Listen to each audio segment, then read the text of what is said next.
সীমান্তগামী এক প্রান্তে ছিল পুরনো একটি বাঁশের বন।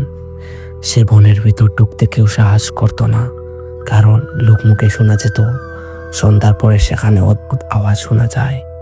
কখনো কখনো কান্না, কখনো কখনো হাসি, আবার কখনো কখনো অদ্ভুত আওয়াজ। তবে অরিত্র ছিল গ্রামের সব থেকে সাহসী ছেলে।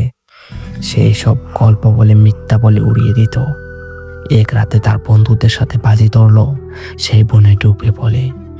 আর যে বলা সেই কাজ। সে সেই বনে ঢুকার সিদ্ধান্ত নেয়। তার হাতে ছিল একটু পুরনো টর্চ লাইট, আর গলায় ঝুলছিল মায়ের দেয়া তাবিজ। বনের ভেতর ঢুকতেই সে টের পেল জায়গাটা কেমন জানি অদ্ভুত ঠান্ডা। চারপাশে পিনপতন নীরবতা, শুধু মাঝে মধ্যে পাতার মচমচ শব্দ।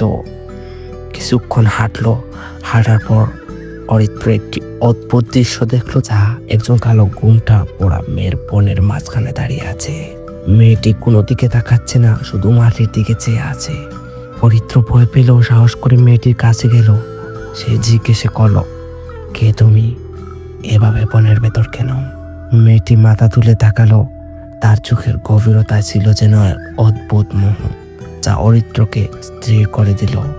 মেয়েটি মধুর হেসে বলল, তুমি সাহসী ছেলে, কিন্তু সাহসী হওয়া সবসময় নিরাপদ নয়। এই বনে যারা ঢুকে তারা আর ফিরে যায় না। অরিত্র মুচকে হেসে বলল, তাহলে তোমার সাথে দেখার সৌভাগ্য হলো কিভাবে? আমি যদি এত কাপুরুষ হতাম তাহলে কি তোমার সাথে দেখা করার সুযোগ পেতাম বলো তো? মেয়েটি চুপচাপ করে রইল। কিছুক্ষণ পর বলল, আমার নাম লায়লা। আমি এখানে আটকে আছি বহু বছর ধরে। আমার মুক্তি পেতে হলে একজন সাহসী মানুষের সাহায্য দরকার। অরিত্র তার কথা শুনে অবাক হলো। মেয়েটি তাকে বলল, তুমি যদি আমাকে মুক্ত করে দিতে চাও তবে 3টি শর্ত মানতে হবে। প্রথম, তুমি আমাকে বিশ্বাস করবে। দ্বিতীয়ত, তুমি আমাকে দেখবে, তাতে ভয় পাবে না। আর তৃতীয়ত, তুমি যা বলবা তা করবা। অরিত্র অদ্ভুতভাবে রাজি হয়ে গেল। সে কেমনে রাজি হলো সে নিজেও জানে না। লায়লা তাকে নিয়ে গেল বনের ভিতরে। সেখানে ছিল এক পুরনো কুয়ো। কুয়োর চারপাশে অদ্ভুত সব চিহ্ন দিয়ে দেখা ছিল, আর কি সব যেন লেখা ছিল। লায়লা বলল, এই কুয়াতে রয়েছে এক অভিশাপ। এখানে এক জিন বন্দী আছে যে আমাকে নিয়ন্ত্রণ করে। তুমি যদি কুয়োর ডাকনা তুলে তাকে মুক্ত করো তবে আমি মুক্তি পাবো। তবে সাবধান, যদি তোমার মন দুর্বল হয় সে তোমাকেও নিজের দাস বানাবে। অরিত্র কুয়ার ডাকনা খুলল। সঙ্গে সঙ্গে বাতাসের মধ্যে বিকট আওয়াজ আর ধোঁয়া ছড়িয়ে পড়ল।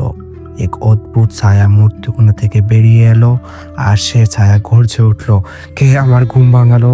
কে সে? অরিত্র ভয় পেল, পিছু হটল না। সে মায়ের দেয়া তাবিজ ধরল, আর ছায়া অরিত্রকে বলল, তোমার সাহস দেখেছি, এবার বলো তুমি আমার সাথে থাকবে নাকি মুক্তি চাইবে? অরিত্র বলল, লায়লাকে মুক্ত করে দাও, আমি এখানে কোনো কাজ নিয়ে আসিনি। অবাক হয়ে গেল জিন। অবাক হয়ে বলল, তোমার মধ্যে কোনো লোভ নেই, তুমি সত্যি একজন সাহসী মানুষ। জিন হেসে বনের ভেতর অদৃশ্য হয়ে গেল। লায়লা অরিত্রকে বলল, তুমি আমার মুক্তিদাতা, তবে আমার সত্যিকারের পরিচয় তুমি জানো না।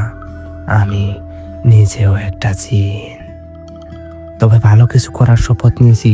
তোমার কোনো ভয় নাই, তোমার সাহস আমার শক্তি হয়ে থাকবে। অরিত্র লায়লাকে বিদায় জানিয়ে গ্রামে ফিরে এলো। তবে সেই রাতের কথা কেউ বিশ্বাস করল না। কেবল অরিত্রই জানে তার সাহস আর বিশ্বাসের কারণে এক অভিশপ্ত আত্মা মুক্তি পেয়েছে।